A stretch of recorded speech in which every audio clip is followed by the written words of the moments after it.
Everyone who has travelled over Easton England knows the smaller country houses with which it is studded. The rather dank little buildings, usually in the Italian style, surrounded with parks of some 80 to 100 acres. For me, they have always had a very strong attraction. With the grey paling of split oak, the noble trees, the meres with their reed beds, and the line of distant woods. Then I like the pillared portico, perhaps stuck on to a red brick Queen Anne house which has been faced with stucco to bring it into line with the Grecian taste of the end of the 18th century.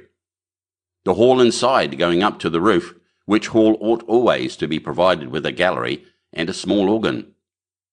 I like the library too, where you may find anything from a Psalter of the 13th century to a Shakespeare quarto. I like the pictures, of course, and perhaps most of all, I like fancying what life in such a house was when it was first built, and in the piping times of landlords' prosperity, and not least now, when, if money is not so plentiful, taste is more varied and life quite as interesting. I wish to have one of these houses, and enough money to keep it together and entertain my friends in it modestly. But this is a digression. I have to tell you of a curious series of events which happened in such a house as I have tried to describe. It is Castingham Hall in Suffolk. I think a good deal has been done to the building since the period of my story, but the essential features I have sketched are still there. Italian portico, square block of white house, older inside than out, park with fringe of woods, and mere. The one feature that marked out the house from a score of others is gone. As you looked at it from the park, you saw on the right a great old ash tree growing within half a dozen yards of the wall and almost or quite touching the building with its branches. I suppose it had stood there ever since Castingham ceased to be a fortified place and since the moat was filled in and the Elizabethan dwelling house built. At any rate, it had well nigh attained its full dimensions in the year 1690. In that year, the district in which the hall is situated was the scene of a number of witch trials. It will be long, I think, before we arrive at a just estimate of the amount of solid reason, if there was any, which lay at the root of the universal fear of witches in old times. Whether the persons accused of this offence really did imagine that they were possessed of unusual power of any kind, or whether they had the will at least, if not the power, of doing mischief to their neighbours, or whether all the confessions, of which there are so many, were extorted by the mere cruelty of the witch-finders, these are questions which are not, I fancy, yet solved. And the present narrative gives me pause. I cannot altogether sweep it away as mere invention. The reader must judge for himself. Castingham contributed a victim to the auto-da-fe. Mrs. Mothersole was her name, and she differed from the ordinary run of village witches, only in being rather better off and in a more influential position. Efforts were made to save her by several reputable farmers of the parish. They did their best to testify to her character, and showed considerable anxiety as to the verdict of the jury. But what seems to have been fatal to the woman was the evidence of the then proprietor of Castingham Hall, Sir Matthew Fell. He deposed to having watched her on 3 different occasions from his window at the fall of the moon gathering sprigs from the ash tree near my house. She had climbed into the branches, clad only in her shift, and was cutting off small twigs with a peculiarly curved knife, and as she did so, she seemed to be talking to herself. On each occasion Sir Matthew had done his best to capture the woman, but she had always taken alarm at some accidental noise he had made, and all he could see when he got down to the garden was a hare running across the path in the direction of the village. On the 3rd night he had been at the pains to follow at his best speed, and had gone straight to Mrs. Mothersole's house, but he had had to wait a quarter of an hour battering at her door, and then she had come out very cross and apparently very sleepy, as if just out of bed, and he had no good explanation to offer of his visit. Mainly on this evidence, though there was much more of a less striking and unusual kind from other parishioners, Mrs. Mothersole was found guilty and condemned to die. She was hanged a week after the trial with 5 or 6 more unhappy creatures at Berry Street, Edmonds.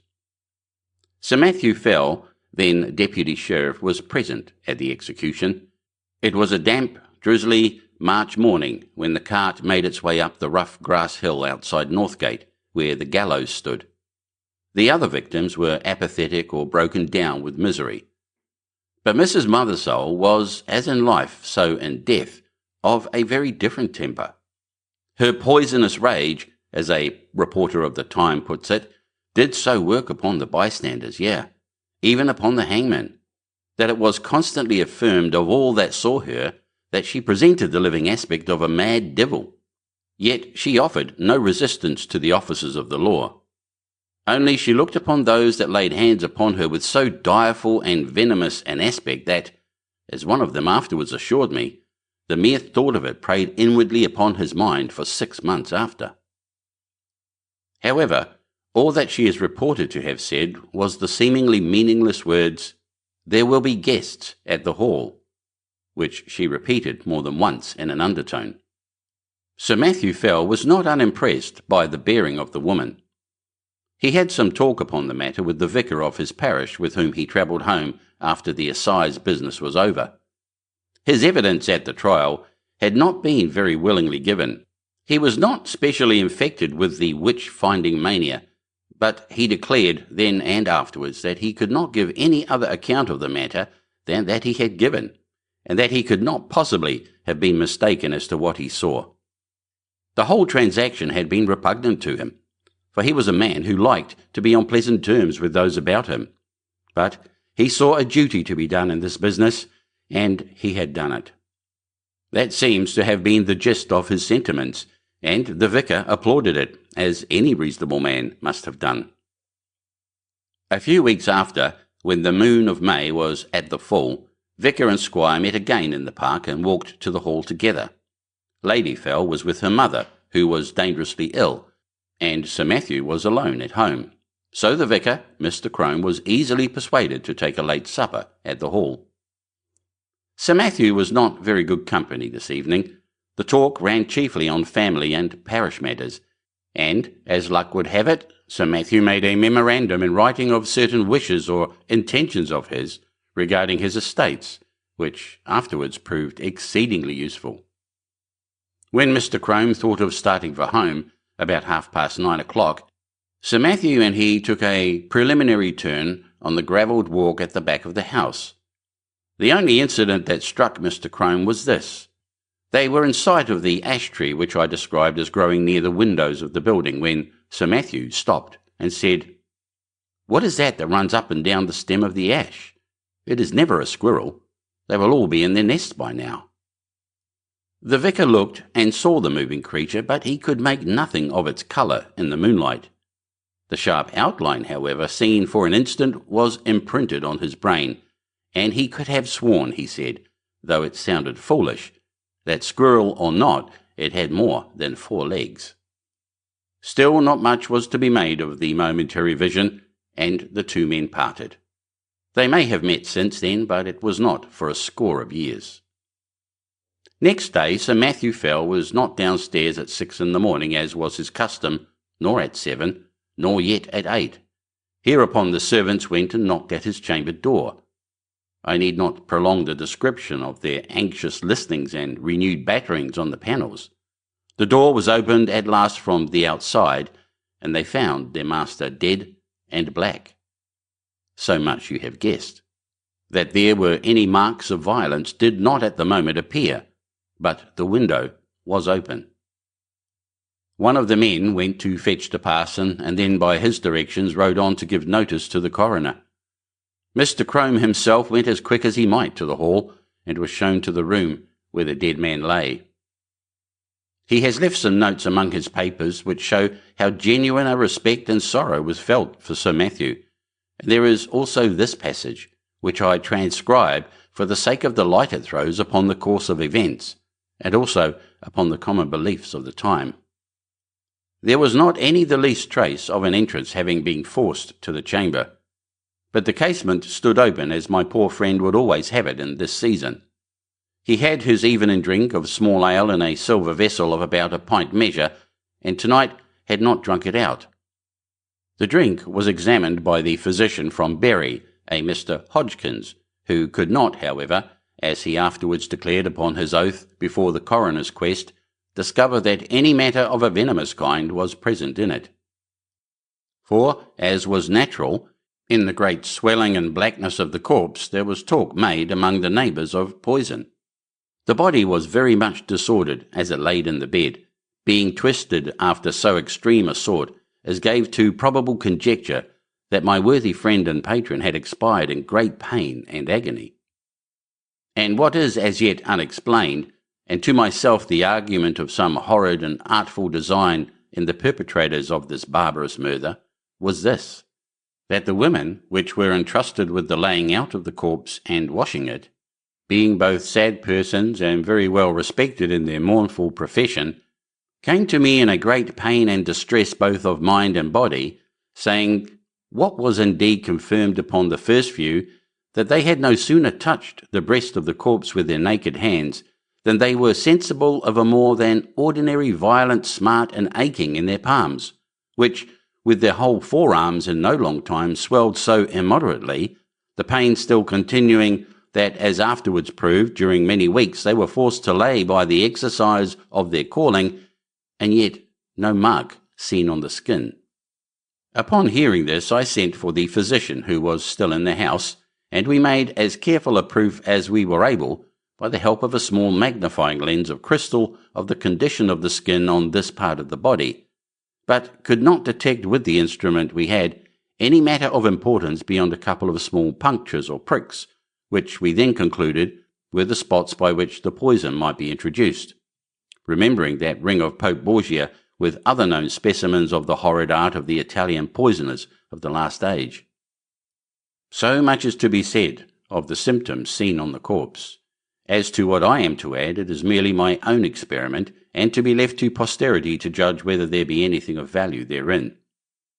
There was on the table by the bedside a Bible of the small size, in which my friend, punctual as in matters of less moment, so in this more weighty one, used nightly, and upon his first rising to read a set portion. And I, taking it up, not without a tear duly paid to him, which from the study of this poor adumbration was now passed to the contemplation of its great original, it came into my thoughts, as at such moments of helplessness we are prone to catch at any the least glimmer that makes promise of light, to make trial of that old and by many accounted superstitious practice of drawing the sortes, of which a principal instance in the case of his late sacred majesty the blessed martyr King Charles and my Lord Falkland was now much talked of.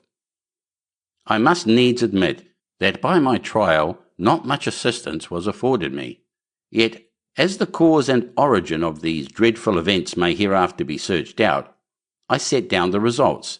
In the case it may be found that they pointed the true quarter of the mischief to a quicker intelligence than my own.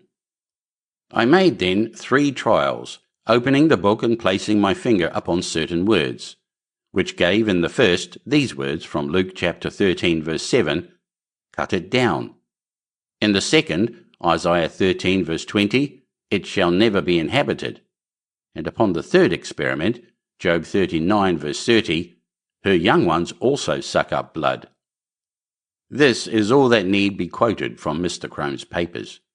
Sir Matthew Fell was duly coffined and laid into the earth, and his funeral sermon, preached by Mr. Crome on the following Sunday, has been printed under the title of The Unsearchable Way, or England's Danger and the Malicious Dealings of Antichrist, it being the vicar's view, as well as that most commonly held in the neighbourhood, that the squire was the victim of a recrudescence of the popish plot. His son, Sir Matthew II, succeeded to the title and estates, and so ends the first act of the Castingham tragedy. It is to be mentioned, though the fact is not surprising, that the new baronet did not occupy the room in which his father had died, nor indeed was it slept in by anyone but an occasional visitor during the whole of his occupation. He died in 1735, and I do not find that anything particular marked his reign, save a curiously constant mortality among his cattle and livestock in general, which showed a tendency to increase slightly as time went on. Those who are interested in the details will find a statistical account in a letter to the Gentleman's Magazine of 1772, which draws the facts from the baronet's own papers. He put an end to it at last by a very simple expedient, that of shutting up all his beasts in sheds at night and keeping no sheep in his park. For he had noticed that nothing was ever attacked that spent the night indoors. After that, the disorder confined itself to wild birds and beasts of chase. But as we have no good account of the symptoms, and as all-night watching was quite unproductive of any clue, I do not dwell on what the Suffolk farmers called the Castingham sickness. The second Sir Matthew died in 1735, as I said, and was duly succeeded by his son Sir Richard. It was in his time that the great family pew was built out on the north side of the parish church. So large were the squire's ideas that several of the graves on that unhallowed side of the building had to be disturbed to satisfy his requirements. Among them was that of Mrs. Mothersole, the position of which was accurately known, thanks to a note on a plan of the church and yard, both made by Mr. Crome. A certain amount of interest was excited in the village when it was known that the famous witch, who was still remembered by a few, was to be exhumed. And the feeling of surprise, and indeed disquiet, was very strong when it was found that, though her coffin was fairly sound and unbroken, there was no trace whatever inside it of body, bones, or dust. Indeed, it is a curious phenomenon, for at the time of her burying, no such things were dreamt of as resurrection men, and it is difficult to conceive any rational motive for stealing a body otherwise than for the uses of the dissecting room. The incident revived for a time all the stories of witch trials and of the exploits of the witches, dormant for 40 years, and Sir Richard's orders that the coffin should be burnt were thought by a good many to be rather foolhardy, though they were duly carried out. Sir Richard was a pestilent innovator, it is certain. Before his time the hall had been a fine block of the mellowest red brick, but Sir Richard had travelled in Italy and become infected with the Italian taste, and having more money than his predecessors, he determined to leave an Italian palace where he had found an English house. So stucco and ashlar masked the brick. Some indifferent Roman marbles were planted about the entrance hall and gardens. A reproduction of Sybil's Temple at Tivoli was erected on the opposite bank of the Mere, and Castingham took on an entirely new and, I must say, a less engaging aspect. But it was much admired and served as a model to a good many of the neighbouring gentry in after years. One morning, it was in 1754, Sir Richard woke after a night of discomfort. It had been windy, and his chimney had smoked persistently, and yet it was so cold that he must have kept up a fire. Also, something had so rattled about the window that no man could get a moment's peace. Further, there was the prospect of several guests of position arriving in the course of the day, who would expect sport of some kind, and the inroads of the distemper, which continued among his game, had been lately so serious that he was afraid for his reputation as a game preserver. But what really touched him most nearly was the other matter of his sleepless night. He could certainly not sleep in that room again. That was the chief subject of his meditations at breakfast, and after it he began a systematic examination of the rooms to see which would suit his notions best. It was long before he found one. This had a window with an eastern aspect, and that with a northern. This door the servants would be always passing, and he did not like the bedstead in that. No, he must have a room with a western outlook, so that the sun could not wake him early, and it must be out of the way of the business of the house. The housekeeper was at the end of her resources. "Well, Sir Richard," she said, "you know that there is but the one room like that in the house." "Which may that be?" said Sir Richard.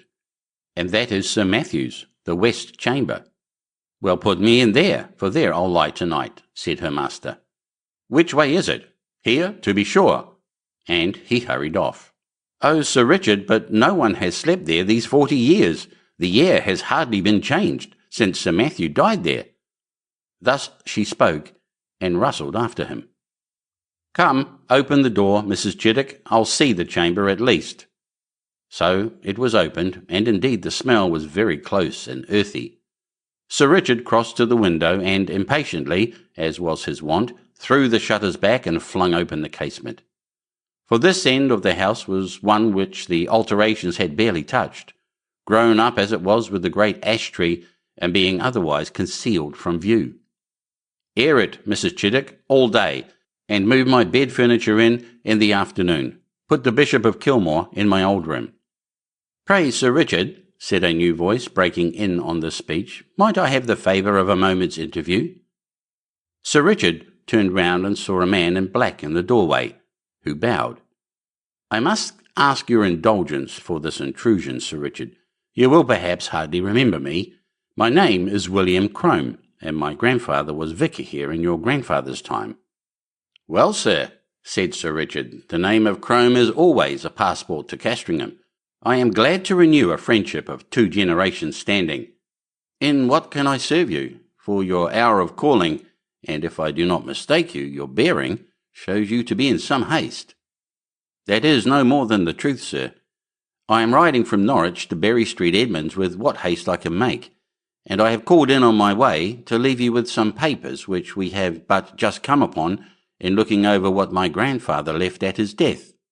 It is thought you may find some matters of family interest in them."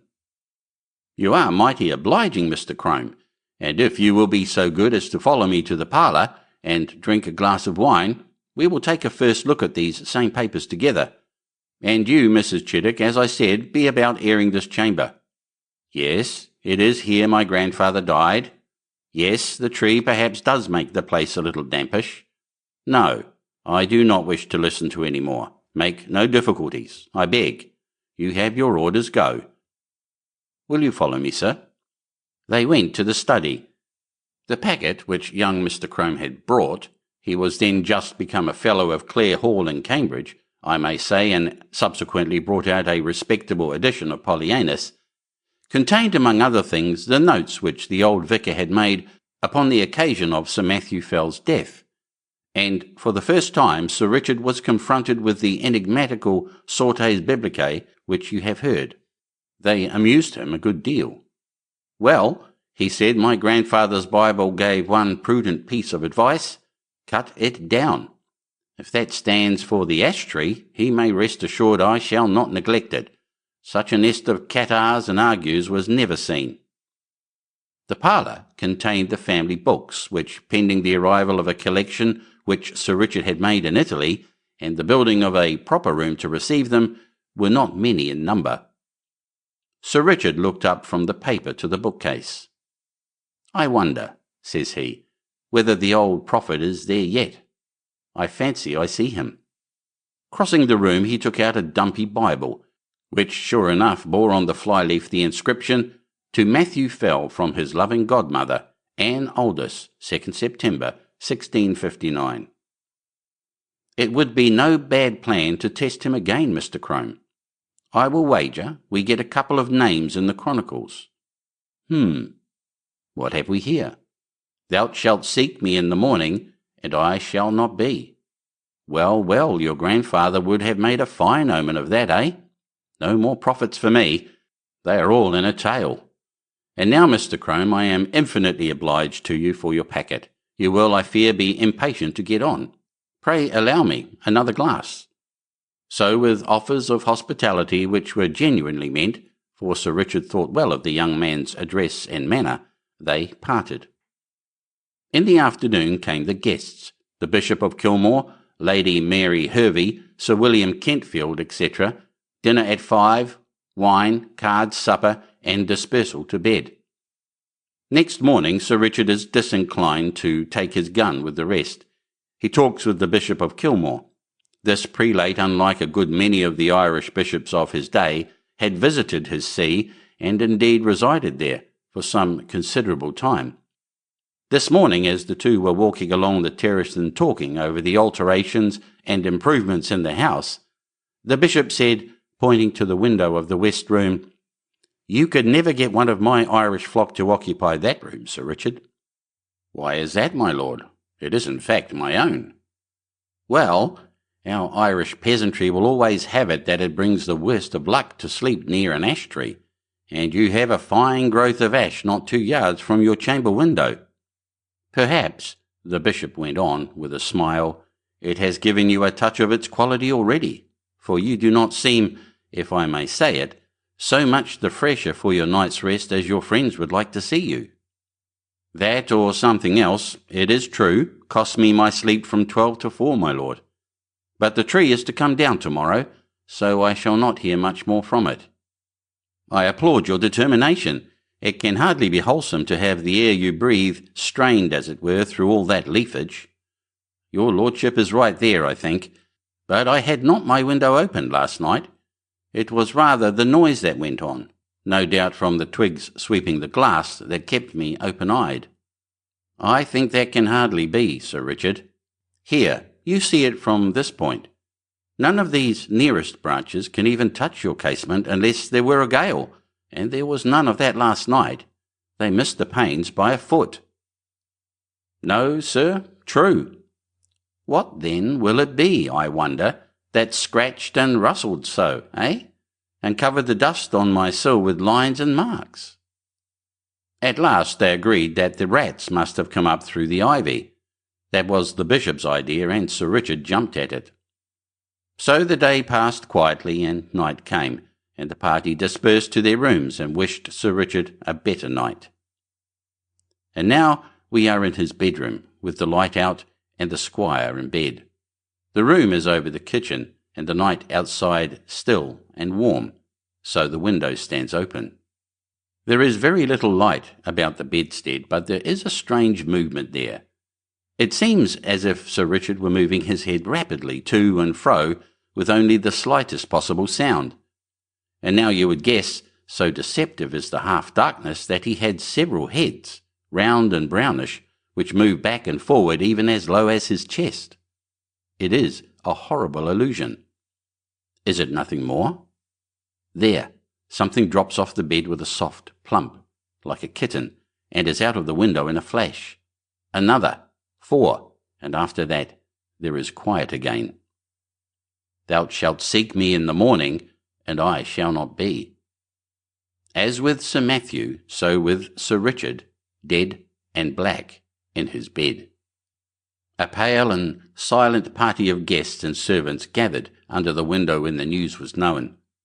Italian poisoners, popish emissaries, infected air, all these and more guesses were hazarded, and the Bishop of Kilmore looked at the tree, in the fork of whose lower boughs a white tomcat was crouching, looking down the hollow which years had gnawed in the trunk.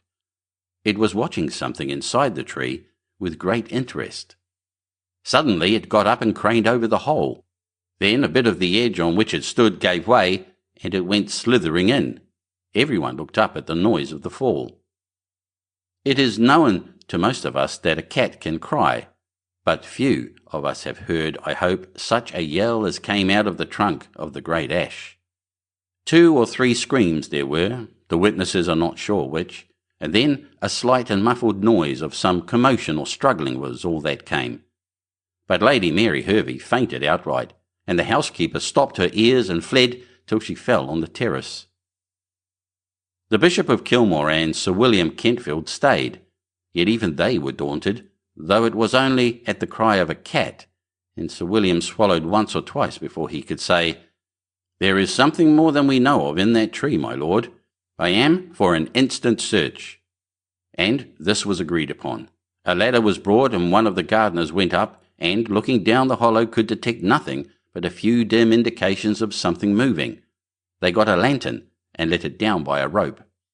"We must get at the bottom of this. My life upon it, my lord, but the secret of these terrible deaths is there." Up went the gardener again with the lantern, and let it down the hole cautiously. They saw the yellow light upon his face as he bent over, and saw his face struck with an incredulous terror and loathing before he cried out in a dreadful voice and fell back from the ladder, where, happily, he was caught by 2 of the men, letting the lantern fall inside the tree. He was in a dead faint, and it was some time before any word could be got from him. By then, they had something else to look at. The lantern must have broken at the bottom, and the light in it caught upon dry leaves and rubbish that lay there, for in a few minutes a dense smoke began to come up, and then flame, and, to be short, the tree was in a blaze. The bystanders made a ring at some yards' distance, and Sir William and the bishop sent men to get what weapons and tools they could, for clearly whatever might be using the tree as its lair would be forced out by the fire. So it was. First, at the fork, they saw a round body covered with fire the size of a man's head appear very suddenly, then seem to collapse and fall back. This 5 or 6 times, then a similar ball leapt into the air and fell on the grass, where, after a moment, it lay still. The bishop went as near as he dared to it, and saw what but the remains of an enormous spider, veinous and seared. And as the fire burned lower down, more terrible bodies like this began to break out from the trunk, and it was seen that these were covered with greyish hair. All that day the ash burned, and until it fell to pieces the men stood about it, and from time to time killed the brutes as they darted out.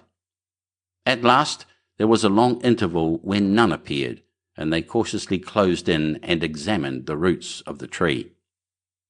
They found, says the Bishop of Kilmore, below it in a rounded hollow place in the earth, wherein were 2 or 3 bodies of these creatures that had plainly been smothered by the smoke, and, what is to me more curious, at the side of this den, against the wall, was crouching the anatomy or skeleton of a human being, with the skin dried upon the bones, having some remains of black hair, which was pronounced by those that examined it to be undoubtedly the body of a woman, and clearly dead for a period of 50 years. End of The Ash Tree by M. R. James.